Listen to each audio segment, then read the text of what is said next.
Okay, everybody, we're starting. Is it 9 o'clock yet? So, You tired? No, really? We could just tell jokes for half an hour. You want to tell jokes? You like Jewish jokes? okay, so here's the challenge I face. First of all, I've been asked to make an announcement. Kevin Ginsburg, if you have these cool little name taggy thingies like Manny Spira, we want you to put them back in there are drawers in the vestibule. We now have a vestibule at Bethel. Put them back in the vestibules in like A to Z so that the next time you come, you can find your name tag and then put it back on, right? Because the brown wood ones are not disposable name tags. Did I do okay, Kevin? Okay. He's the incoming president, so I have to pay attention to everything that he says. And the challenge that I have is that Rabbi Feinstein has a long and impressive biography, and he taught me homiletics and will not let me say very much of it. So I'm going to squeeze a little bit of it in, and then we're going to get started. Rabbi Ed Feinstein is rabbi of Valley Beth Shalom in Encino, California, and lecturer at the Ziegler School of Rabbinic Studies at the American Jewish University. He served on the faculty of the Wexner Heritage Program and the Shalom Hartman Institute, and lectures widely across the U.S. and Canada. I think the way he put it before is wherever anybody will have him teach, he just goes. I'll say two other quick things. I'll do more of the introduction tomorrow. Number one, he was my teacher, is my friend. When I started at Camp Ramah, California, as most of you know, and was thrown into the deep end without anything, much less a paddle, and he was one of my lifelines. Really somebody who I could call and who understood, because he also was the director of Camp Ramah, California. We can't say this enough, he was Rabbi Sager's chavruta at the Shalom Hartman Institute for many, many years, since 2002. And we are able to do this program because of the funds that were raised through the Sager Scholar Fund. I do want to just put it out there that we need that fund to continue to grow and continue to be donated to, so that we can have more wonderful, wonderful weekends like this. We are coming up, Steve's Yortzeit is in a couple weeks, and just about this time of year, second Yortzeit, just unbelievable. So we say welcome. We say welcome again to Nina. Wonderful to have you. And okay, that was short enough. You? Okay, there we go. Thank you. Rabbi Come on in. Feinstein. Those here, come on in. Lovely to have you. I'm going to sit and stand because I'm like old and tired. Like, I love you and respect you, but I'm still old and tired. I'm a congregational rabbi, which means if you close your eyes and nod off, I'll feel right at home. Please, so don't try to control that. That's bad for you. God made synagogue as a place to sleep. Seriously, my father was a wonderful guy.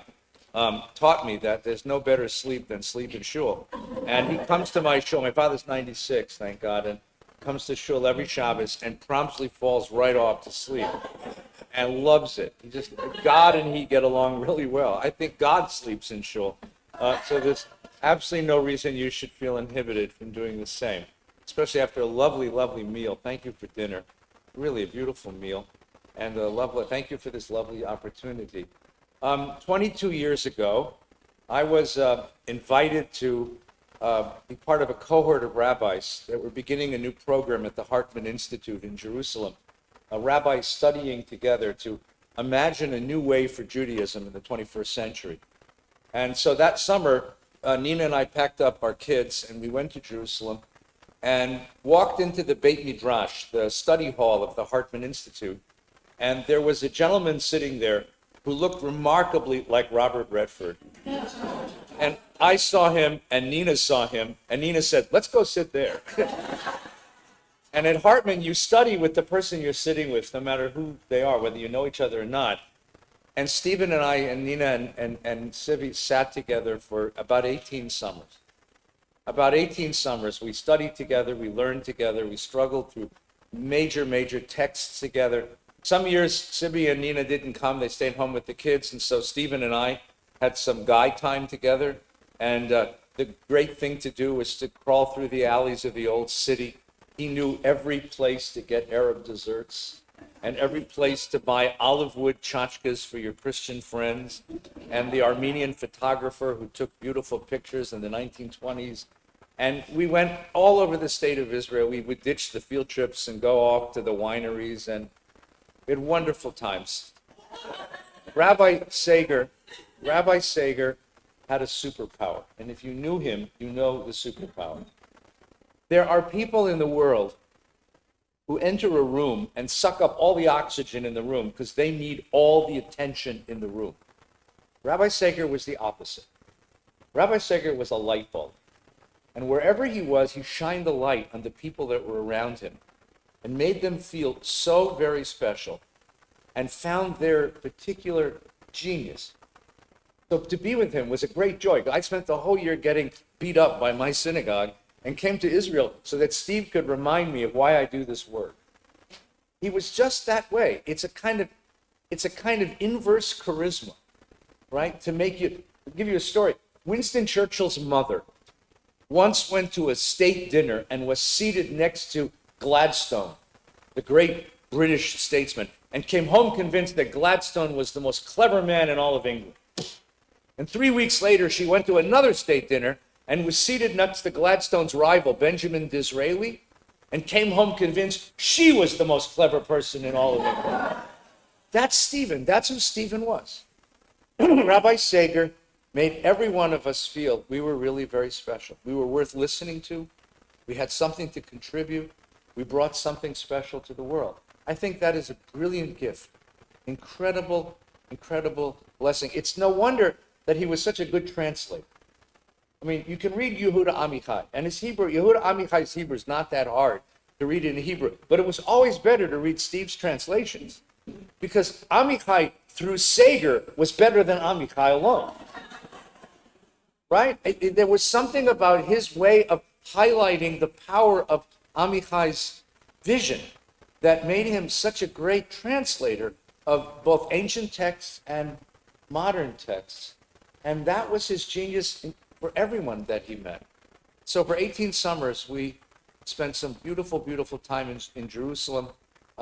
Sabina and Steve came to LA, and he taught in my synagogue, which was a great honor and joy to share him. And when we lost him, it was a terrible blow. Rabbis sometimes live pretty lonely lives. And you find someone that amazing in your life, it hurts, really hurt, really, really hurt.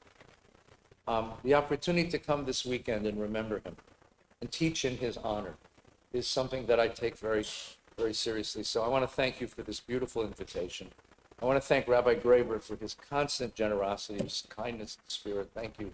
And for all that somebody came over at dinner and said, I think he's turning Beth El into Ramah, California. Let me tell you something. I spent a lot of summers in Ramah, California. You can do worse. When he says that he came into that job and they threw him into the deep end, he meant it literally. They threw him into the pool, right? And it's a big pool. You could do worse than have a shul with the spirit of a Camp Ramah experience. So thank you for your kindness, and thank you for this invitation. Thank you to Sabina for your wonderful hospitality. And Amy, wherever you are, you're the nicest shul administrator on the planet. God bless you. Come back to California with me. And for all the rest of you, thank you for this really wonderful kindness. What I want to do today and tomorrow is to share with you the Torah that Steve and I learned together at Hartman. The Hartman Institute is in a beautiful neighborhood in Jerusalem, and it was created by a wonderful scholar named David Hartman, of blessed memory, that Stephen and I both studied with extensively. And there's a trope at Hartman, there's a theme that you'll hear through the text that we're going to be learning together.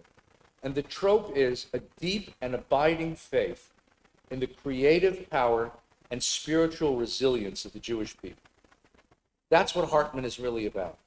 And at this moment, when we all feel so much anxiety about the future of Israel and about our future here in America, when we read stories of so much anti-Semitism, so much hatred, and so much animosity directed us, I think it's important to step back and understand that this isn't the first time we've faced crisis like this, and that we have always found a well of resilience and creativity, an ability to respond to crisis with creativity, an ability to respond to crises by reinventing ourselves, by reimagining our institutions, by reasserting our deepest values, by re-expressing our faith in the capacity of our people to move forward in the world. That's what's kept us alive all these years.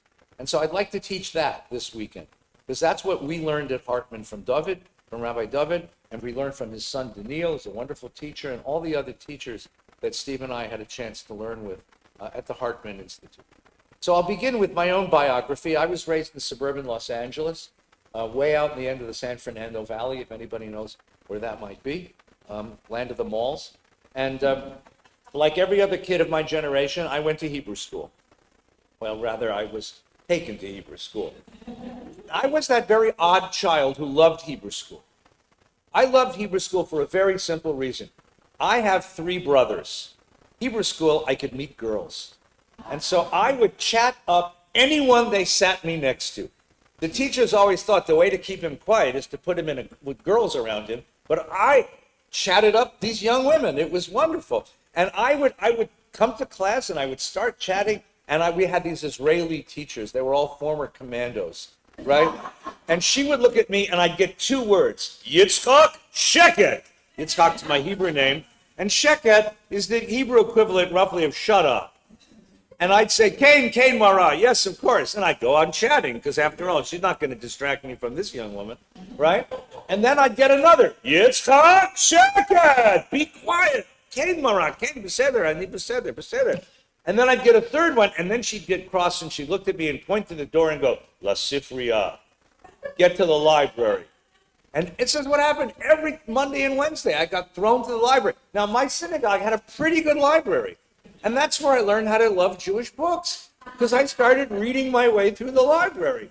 And it was a machaya. And at 6 o'clock, all the old guys came for minyan, and they held minyan in the library, right? So all these old guys came and they taught me how to smoke cigars and drink scotch and tell jokes with dirty Yiddish punchlines. You know, the duck said to the rabbi, Dorton, you know. I mean, that was my Hebrew education. It was a machaya, except one day in 4th grade, I get my first Yitzchak Sheket, no problem. I get my second Yitzchak Sheket, yeah, I know what's coming. La Sifriya, Cain Mara, pick up my books. On the way out the door, and the word that strikes terror in every child's heart, Rega, which means hang on a minute.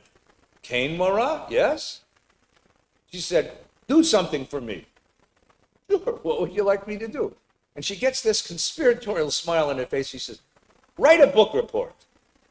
Okay, I can write a book report. I'm in 4th grade. I know how to write book reports. Can I just choose a book from the library? No. Write a book report about the Bible. What? She says, write a book report about the Bible. I said, you can't write a book report about that. She said, it's a book, right? Yes. Then write a book report about the Bible. Have it ready 6:30, you don't go home. And she meant that. So I go off to the library. I cheated a little. I got the Torah. I got remember 4th grade paper with the big lines and a big number 3 pencil? And I wrote my name at the 100 page, Yitzchak Sheket, right? Now, I know how to do a book report. Book report has a certain basic rubric, right? So it's name of the book, the Torah, author, unknown. Publisher, Jewish Publication Society, Philadelphia, 1909, right?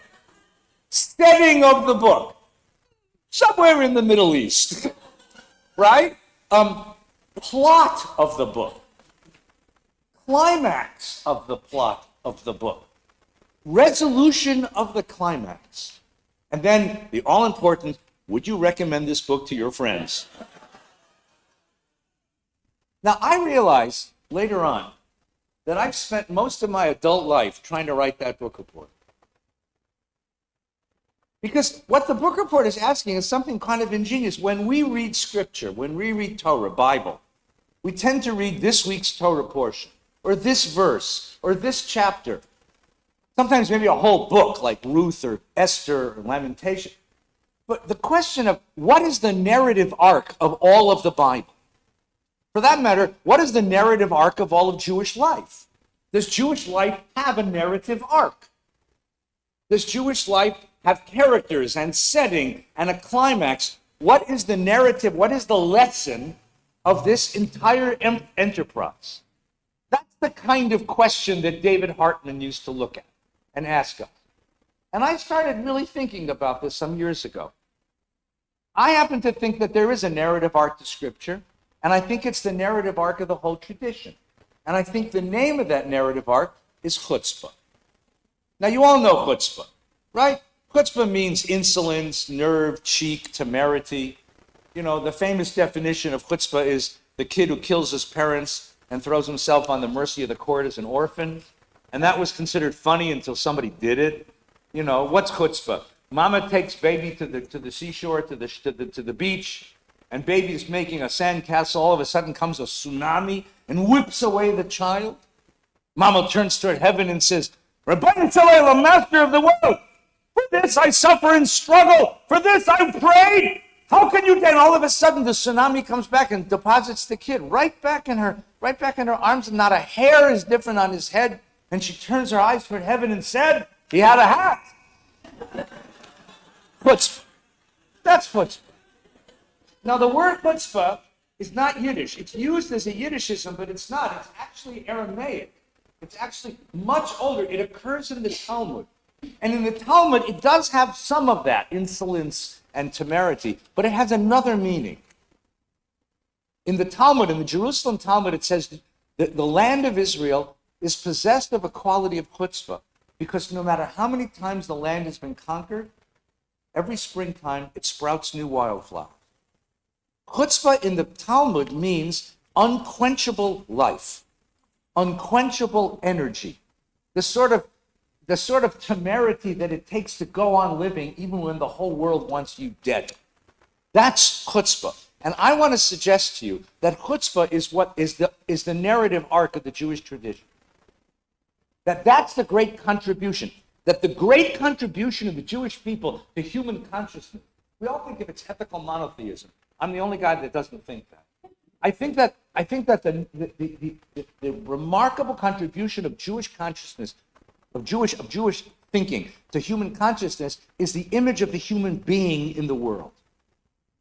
That our image of God is correlative. We had to imagine what kind of universe would you have to live in for that image of the human being to make sense. Think of how the Bible begins, right? Who is the main character of the Bible? Somebody called God. We know nothing about this God.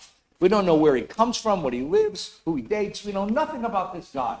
We only know two things about this God at the beginning of the Bible. Number one, God creates, and number two, God dreams. What does God dream of? A world of oneness, a world where everything fits together. What's the great image of divine oneness? The Garden of Eden. Why start with a garden? Why didn't God create the human being and put him in a palace, or a fortress, or a metropolis, or a shopping mall? Why a garden? What does a garden suggest? A garden is that unique place of aesthetic and biological synchronicity, where everything works together, where everything fits together, where everything supports everything else. There's a symbol of oneness in the garden. And God puts this human being in the garden because God wants to create one character, one element of creation that can share his nachas over the whole world he's created. Like rhinos are wonderful, but they're not going to tell you did a good job. Trust me, they sit on my board. The problem is one creature who shares God's sense of appreciation for the oneness of the world. And God puts this human being into the middle of the world and says, you are in my image, enjoy. And what does the human being do? You see, here's the problem. Because the human being is created in the image of the Creator, the human being insists on creating himself. And even in paradise, if you can't create the conditions of your own existence, you're trapped. So the human being says, I want out. God says, oh. That's in the Bible, by the way. What do I do with you now? What do I do with you now? And the next 10 generations Human beings start creating, but they create from the worst part of themselves, and they fill the world with schmutz and violence. By the way, the Hebrew word for violence, anybody happen to know what it is in the Bible? The Hebrew word for violence is Hamas. I'm not making this up. That's really there. Now you learn something, right? So after 10 generations, God says, this was a bad experiment. I looked for a human being, a creature to share my dream of a world of oneness. He disappointed me. I'm going to wipe it all out. Anyone here bake? I'm a baker. Anyone ever make a mistake? Switch sugar for salt? Forget to put the yeast in the bread, or the yeast died before it got over, and you end up, instead of a challah, you end up with a cracker like this. Anyone have that? You know what you do? You switch the sugar and the salt, and you take it and you put it at the bottom of the garbage can. Go out to the bakery and buy something. God does the same thing. The world I created is a mess. I don't want anybody to know. I'm going to just wipe it all clean. And just as about to wipe it all clean, his eye catches one human being who has moral potential. Russell Crowe. God says, you're going to be my guy. Build a boat, save some of my animals. I'm wiping everything else clean. Okay? And so Act 2, Noah, if I can't create a human being to share my dream of a world of oneness, I will choose one. So he chooses this guy, Noah. And Noah builds a boat, saves the world, and as soon as he gets out of the boat, what does he do? Yes, he gets plastered. And God says, oh, God, not again. Crap, what's with you people? Right? And it goes on, 10 more generations. And then God says, I couldn't create a human being to share my dream. I couldn't choose a human being to share my dream. Maybe I can teach one. Each one to share my dream.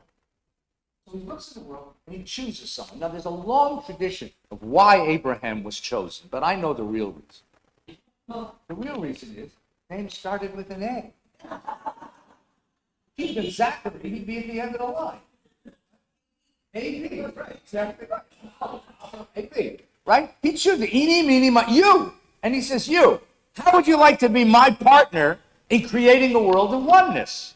It's in here. Take a look at the top. This is Genesis 12. The Lord said to Abraham, Lech lecha me'artzecha. Get out of town. I need you to strip yourself of your identity. Strip yourself of your values. Leave your American Express card at home. I want you to start over again. And I'm going to send you to a wasteland where you're going to start a new people. And I will make of you a great nation. And I will bless you. And I will make your name great. Now, here's the cool thing. The Bible read Joseph Campbell. And the Bible knows you've read Joseph Campbell. So you know that in every ancient mythology, anywhere in the world, it's the same story. But God chooses a hero. But God chooses a hero. In Greek mythology, Roman mythology, Aboriginal mythology, Navajo mythology, it's all the same story. The God chooses a hero and said, you will be my hero, you will conquer the world, you will rule the world. In every ancient Near Eastern mythology, every ancient North American, Aboriginal, tribal mythology, in Africa, in the North Americas, in South America, wherever you go, it's the same story. The God says, I will make of you a great nation. Very cool. Well, every God says that, you know. I'll bless you. I'm sure you will. I'll make your name great. Cool. In only one mythology in the world does the next line occur. The next line should be, we will conquer and you will rule. That should be the next line. But that's not the next line of the Torah. The next line in the Torah is two words, in Hebrew. Heye bracha. Heye is the tzivui form of be. You will be, it's not you will be a prediction, it's a commandment. Be a blessing. In case you ever wondered what the job description is of the Jewish people, there it is. Your job, my job in the world is be a blessing. To be a blessing. This is what I say to bar mitzvah kids in my shul. Right? I hope you have the SAT scores to get in a stand. I really do. I hope that one day you're a famous Hollywood agent and drive a Ferrari and give me a ride. I hope you get everything you want in life. But in this synagogue, that's not important to us. You know what's important to us? That if anybody mentions your name, they will roll their eyes and say, she's a blessing. He's my blessing. Who in your life is a blessing? I know what it says to mean to say a blessing. What does it mean to be a blessing? Abraham is told, be a blessing. And in case you don't understand, to whom are you to be a blessing? Because you notice something interesting? You know what God doesn't say? It doesn't say, be a blessing to me. No. Who is to be the object of God's blessing? Look at the next line. I will bless those who bless you. That's cool. I will curse those who curse you. I put that on my bumper sticker because I drive LA freeways, so that's important, right? And all the families of the earth shall bless themselves by you. Who's to be the object or the recipient of Abraham's blessings? All of humankind. So here's our first test question, our first quiz question. Is this the most powerful statement of Jewish particularism, or is this the most powerful statement of Jewish universalism?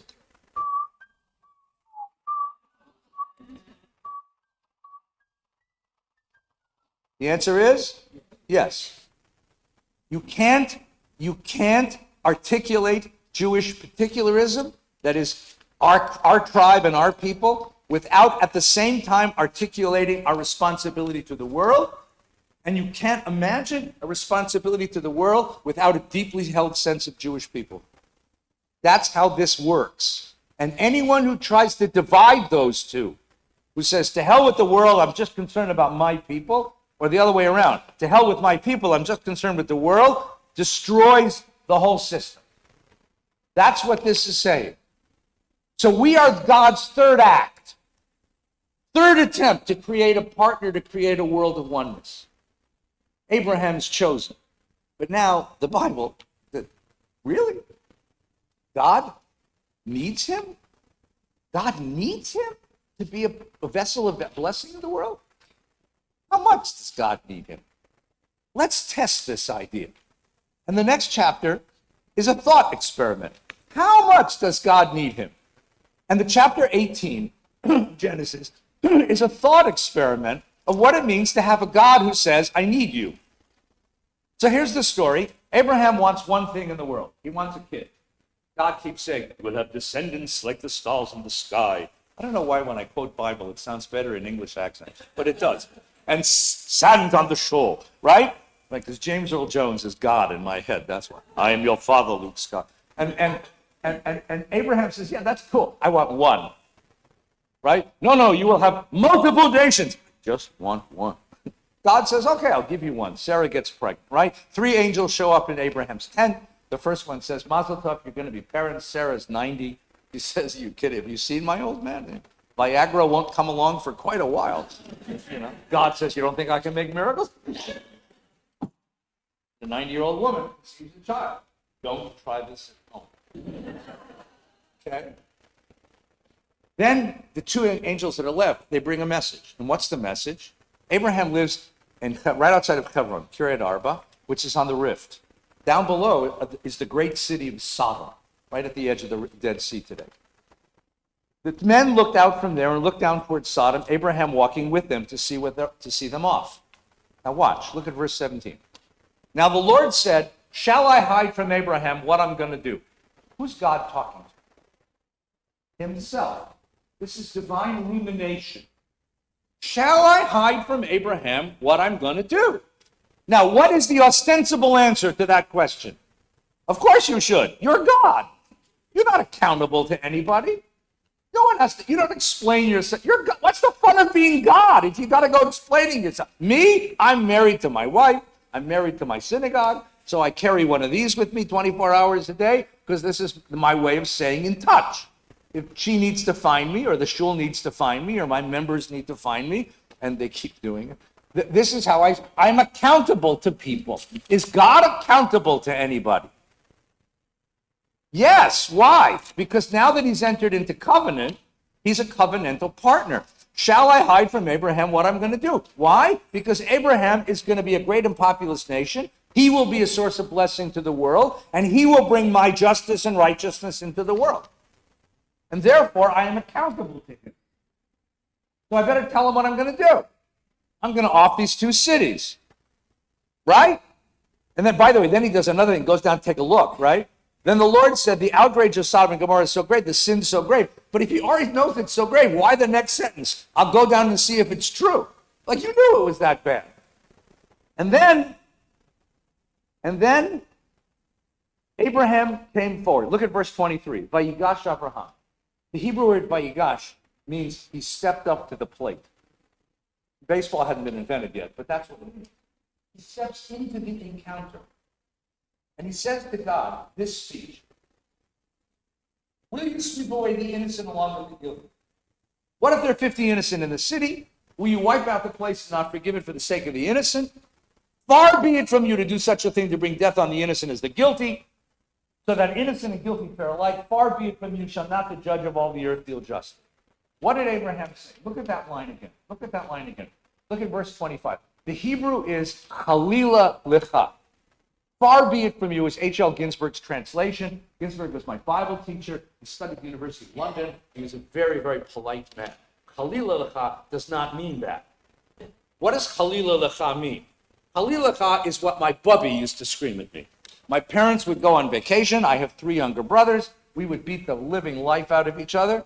My bubby had to watch us. She'd walk into the bedroom. She'd see me about to beat the life out of my little brother, and she wouldn't yell. She wouldn't scream. God forbid she touched me. All she had to do was give me the look. It's the look perfected by 250 generations of love. It's a look that said, I'm so you are so much better than that. What is wrong? How am I supposed to love you? And I would drop to my knees and scream for mercy. What me? Take a stick and beat me. Just don't give me the look. Because she was the one woman in the world I didn't want to destroy. That's what Abraham says to God. Anybody here have Yiddish-speaking family? Chalila Lecha translates into Shanda F'necherpa, which means shame on you, you stick. Never mind. It just how could you be that way? That's what Abraham says to God. Shame on you. Feh. Feh is a one-syllable exclamation of severe existential disappointment. What did he say to him? You're going to do this thing? The Hebrew is like this. Lahamid Rasha, right? To kill the innocent together with the guilty, right? And then Behayat, says the Torah, Katzadik Harasha. So that you would have a universe in which there is no moral distinction between righteousness and evil, between good and bad, between right and wrong. A universe without moral distinctions, God? Is that what you wanted to create? Is that what you wanted to create?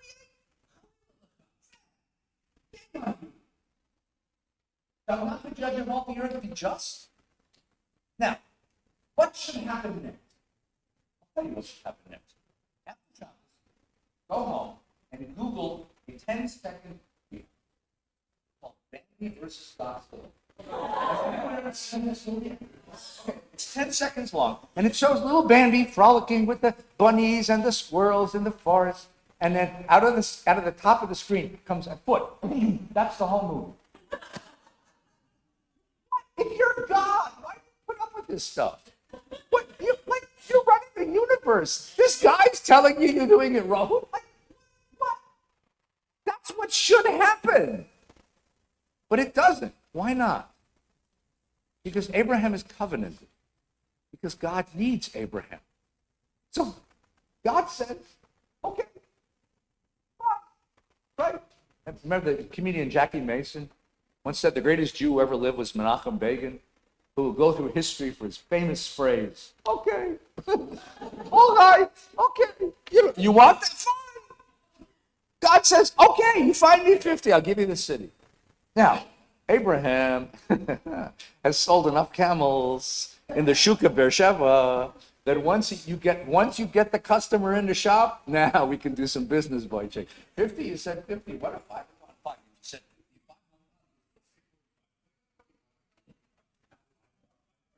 55. It's 5.40. Can I get 40? Can I get 30? Do I see a 30 in the room? I see a 30. Do I see a 20? Is there anyone here give me 20? I see a 10. I see a 10 in the back of the room. Do I see a 10? Is there any other bid? Do I see a 10 going once? Going twice? Sure. behold, to the God of the universe. This is an absurd story. If this wasn't in the Bible, this would be blasphemous. A guy is selling a city the way you buy a sheshbesh board in the Shuk of Beersheba. Right? I mean, like, come on, like what? Like what? But why? Why is the story here? Let me ask you a bigger question. What religious universe is described by this story? Why does God put up with this man? Because God cherishes the fact that Abraham embraces the divine dream of justice. And God is willing to forego the prerogatives of being God, King of the universe, because he's found someone who's fighting for his own ideals of justice and righteousness. And that's chutzpah. That's what the tradition means by chutzpah, the elevation of a human being. God is willing to give up the kind of respect and reverence and that of God's authority, because in the face of someone who's bringing his own values to bear. Now, in case you missed it, the Bible wants you to pay attention. I'll show you how. The Bible, I'm not a Bible scholar. I know that many of you are Bible scholars. The Bible is written in terms of dialogues. Now, the Talmud, you know, is written in dialogues, right? Rabbi Hillel says this, Shammai says that, Rabbi Akiva says this, Rabbi Shmuel says that, Rava, Abaye. But the Bible also is written in terms of dialogues. The other, you just have to go find the other dialogue. The dialogue partner to this is a little known book in the back of the Hebrew Bible, which Jews don't even know is in our Bible. They think it's in theirs, but it's really in ours. It's called Job. Anyone ever read the book of Job? Really interesting book. So let's take a quick look. Right? The book of Job starts with a little narrative, right? There was a man in the land of Uz. Remember the merry old land of Uz? Right? Right? And his name was Job. He was righteous and good. He revered God and kept away from evil. So this is a guy who was like pretty careful about his religion, right? 7 sons and 3 daughters. That man, I cut it back here. It tells you how much wealth he had. That man had more wealth than anybody. One day, now the scene shifts. I live in LA, so we do everything in the movies. The scene shifts to heaven, and God is sitting on his throne in heaven, and into the divine court comes the adversary. In Hebrew, it's Hasatan, but it's not Satan like church ladies Satan. He's Sam Waterston, right? Dun. He's the prosecutor. He's God's alter ego. He's the interrogator. He's Smith. Remember Smith, the guy that, never mind. I don't want to get political. So the Lord said to the adversary, where have you been? And the adversary says, I've been roaming the earth. And God said, have you noticed Job? Now this is God. Anyone here didn't know Yiddish? This is God kvel. You know what it is, kvel? Have you seen my grandchildren? They're so anointed. They're smart. God said, I have a guy on earth. Oh, nothing like him, right? He's blamed. You have God who's promised justice. And you say, I demand more. It's a whole attitude about life. It's a whole attitude. And the question is, which is it? Oh, by the way, just incidentally, what's the difference between Job and Abraham? In their attitude? In their expectations of life? In their expectations of God? Well, I'll give you a hint. The name Job is not Hebrew. And by the way, you'll never ever hear a Hebrew kid named Job, right? The rabbi and I have named thousands of babies. In English, some interesting names, right? At school, we have villagers, pansies, hunters, tailors, killers, murderers. Murderer against the lovely child. People have interesting names now, like Arkansas Schwartz. And in Hebrew, sort of faded, right? But you'll never hear a kid named Joe. You know why? Because it's not a Hebrew name. You know where it comes from? It comes from the most ancient language in the Middle East, Akkadian. And in Akkadian, you know what Job means? Because the story is older than the Bible. In Akkadian, Job means not go. Every man, occupant. I get a lot of his mail. Occupant. In other words, Job in Akkadian literature is the cipher for the common man. How does the common man meet God? Through nature. If you meet God in nature, you may be overwhelmed by its majesty and its beauty. All of us are. stand by the sea, you go to a great forest, you look at a great mountain, you're overwhelmed by its power and its majesty, but there's no morality there. There's no morality in a hurricane. There's no morality in an earthquake. Live in LA. There's no morality in a fire. There's no morality there. So all you can do is accept what comes to you. Job meets God in nature, and he therefore has to accept what nature dished out. Abraham's different. Abraham meets God in covenant. And in covenant, we have something else. We have a morality. God says, you are to represent my justice in the world. Fight for my justice. And Abraham takes that so seriously that he'll even fight God for justice. That's chutzpah. That's the chutzpah of Torah. That's the chutzpah of the Jewish tradition. That our job in the world is to be such advocates and expect justice. Don't be satisfied with a world filled with brokenness. Go out and fix it. And if you have to shake things, but go out and fix it. Don't accept what is. I've often said to my community, the opposite of Judaism is not atheism or doubt or skepticism. That's all part of it. God forbid it's not Christianity or Islam. The opposite of Judaism is the person who says what is what inevitably must be, and nothing can be done. The quietism of moral resignation is the opposite of Judaism. The whole tradition was set up to make people chutzpah and demand better and expect better and help each other to get better. That's what the whole system is about. Now, I know what you're thinking. The first thing you're thinking is, this guy ever did it? But the second thought you're thinking is, wait a minute, Rabbi, there's another story. There's another Abraham. There's another story. Yes, you're right. Turn the page. Genesis 22. You all know Genesis 22. You read it on what? Not bad enough to read it once a year. The tradition makes us read it twice a year, right? Sometime after that, God put Abraham to the test. He said to Abraham, he said, take your son, your favorite one, Isaac, whom you love, to the land of Moriah, and offer him there as a burnt offering. That sounds a lot like Job. Take the things you love the most, I'm taking them away from you to see if you really love me. What kind of God is that? Kind of immoral. Not a God. That's the God of Job. In other words, in Genesis 22, the God of Job bites back. Says, I want everything you love in the world. Absolutely. You can even ask a long question. I, by the way, thank you for asking, because I have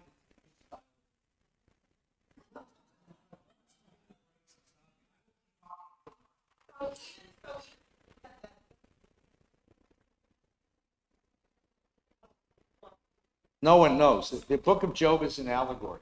And the rabbis even recognize that it's an allegory. There is a tradition that Job and Abraham are contemporary.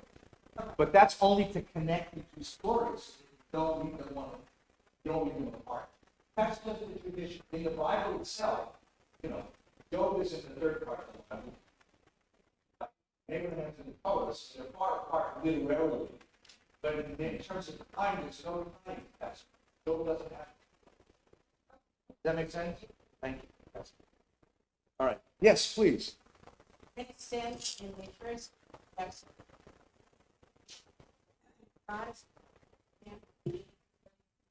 That's an interesting question. Testing someone. That's a really wonderful. It's a wonderful rubric. It's a wonderful idea. You could say that. Sometimes, the question is, are you tested and can you pass the test? Study for the test. And is God waiting to see if he's going to rebel? Yeah, that's a legitimate reading. I'm going to see who he is. Does he have the chutzpah it's going to take? Noah didn't have the chutzpah. God comes to Noah and says, I'm going to destroy the world. Noah said, okay. Build me a boat to save life. Okay. Build it really big. Okay, God keeps saying, say that in short. Right? Either argue or say either one. But he's waiting for Noah to say, Noah never talks. The whole time he's like, okay. Monkey? It never says like two of them. Really? He never talks. Abraham talks, right? So that could be right. All right, let's finish. Ready? What do you do with 22? In this story, the God of Job shows up and asks for that which is most precious to him. And not just most precious because he loves his kid. Not that he has to suppress all of his fatherly instincts in order to follow his God.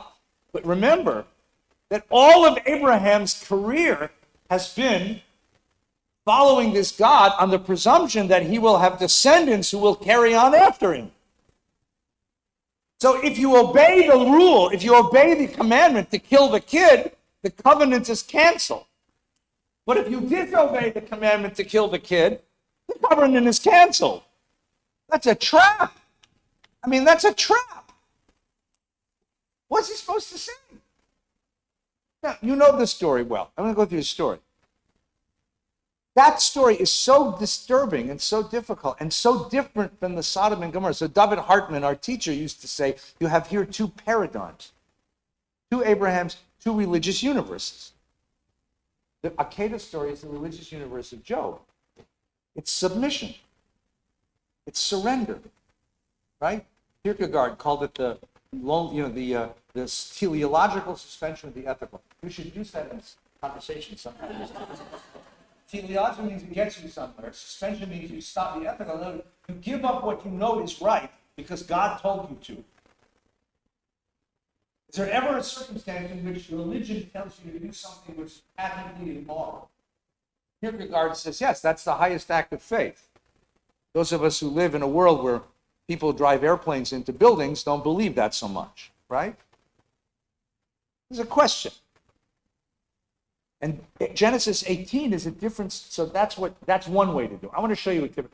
The rabbis themselves, I mean, so the people who took this very seriously and created our religion, had a real hard time with it. So here's what they did. I want to show you one line in the story. You remember the story, right? Takes the kid up the mountain, binds him to the altar, lifts up the knife. Everybody got me? Ready? Look at 9, right?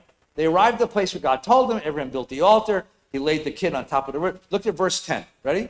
Abraham picked up the knife to slay his son. Everybody got the picture? Knife, son. Then an angel of the Lord called to him from heaven. Who's talking? And an angel. Abram. And he answered, yo, I'm here. He named it. Means yo. Okay? And he said, do not raise your hand against the boy or do anything to him, for now I know that you fear God. Who's talking? The angel. Since you have not withheld your son, your favored one, from me. Now who's talking? Wait a minute. You can't do that. You can't switch speakers in the middle of a sentence. What? So the rabbi said, that's a signal. That's a signal. So they write a midrash. The midrash occurs in many different sources. Breshit Rabbah, in Tanchuma, but the best version of it was told by Eli Wiesel. He rewrote the Tanchuma version. I can give you the original if you want to look at it. When God sent the angel to restrain Abraham, he refused to heed the call. Right? God himself ordered me to sacrifice my son. It's up to him to rescind the order. So what happens here? Right? The angel says, Abram. He says, Hineni. He says, what does he say? Do not raise your hand against the boy or do anything, for now I know you fear God. And Abraham stops the angel and says, I'm talking to you. I'm talking to the boss. The boss gave me the order. I only talk to the boss. I'm not giving instructions for anybody less than the boss. So God shows up. And God himself comes to retract the commandment. But Abraham struggles to continue. Right? He's pushing the knife into the heart of the child. And the angel has an arm hooked around. By the way, there's a Rembrandt woodcut of this. If you ever look up the Rembrandt woodcut of the... Anyone know where Rembrandt lived? Anyone been to Amsterdam? Not the red light district, the Jewish one. In Amsterdam, Rembrandt lived in the Jewish quarter, right next to the Jewish quarter. So some Rosh Hashanah, everyone's walking home, and Master Rembrandt's in his front yard, and he says, yo, good yontiv, Shana Taiva. And he says, what did the rabbi talking about? I said, oh, it's a great story. And Rembrandt runs and draws it. And you'll notice that in Rembrandt's woodcut, Abraham His muscles are flexed. He's pushing the knife toward the child, and the angel is wrestling his arm back. Wrestling angels is an old Jewish preoccupation, right? Speak, says, and to Abraham says, with the knife at the throat of his son, he begins to argue. I swear, Lord, I shall not leave this altar before I speak about it. You listen to me or the kid gets it. God says, okay, we can talk. God says, okay, we can talk. Did you not promise me my descendants would be as like the stars of the sky? Yep, I did promise you that. And whose descendants would they be? Mine alone? No, says God, they'd be Isaac. And didn't you also promise me they would inherit the earth? Yes, I promised you that. And whose descendants? Mine alone? No, they'd be Isaac. Well then, said Abraham, my Lord, I could have pointed out to you before that your order contradicted your promise. I could have spoken up, but I didn't. I contained my grief and held my tongue. In return, I want you to make me the following promise, that when in the future my children and children throughout the generation will act against your law and your will, you will also say nothing and forgive them. So be it, God agreed. Let them but retell this tale and they will be forgiven. What did the rabbis do in this midrash? They took, remember, none of this is in the text of the Bible. This is all squeezed into that one verse where God shows up in the middle of the sentence. The whole thing is squeezed into one verse. What did they do? They took the Abraham of Genesis 18 and they squeezed him into Genesis 22. Why? Because they would much rather have an Abraham of chutzpah than an Abraham of submission. Because they would much rather have a God who respects human chutzpah and our moral vision and our empowerment to bring justice to the world than a human being who says, sure, no problem, I'll kill my kid. They would much prefer that than any other personality type. So they take and squeeze it in the lines. Right? And by the way, that's why we read this story. This is the midrash that gives us the permission to learn Russian. Why do you read this story in Russian? Why do you so? Let them but retell this tale. They will be forgiven. What tale? Not the tale of the Al-Qaeda. Not the story of a guy willing to go off his head. It's this tale. Standing up to God again. Let me see that you haven't abandoned your love of justice and your chutzpah and your sense of the spirit of even to the extent of arguing with God. As long as I see that you haven't lost that sense of your empowerment and your expectation of a universe of justice, if you haven't lost that, I'll forgive any other sin you bring to me on Russia. I can forgive sins. You ate shrimp in a Chinese restaurant? Oh, as long as you're still a fighter for justice in the world, says God. Let them but retell this tale and they will be forgiven. So what do we have here?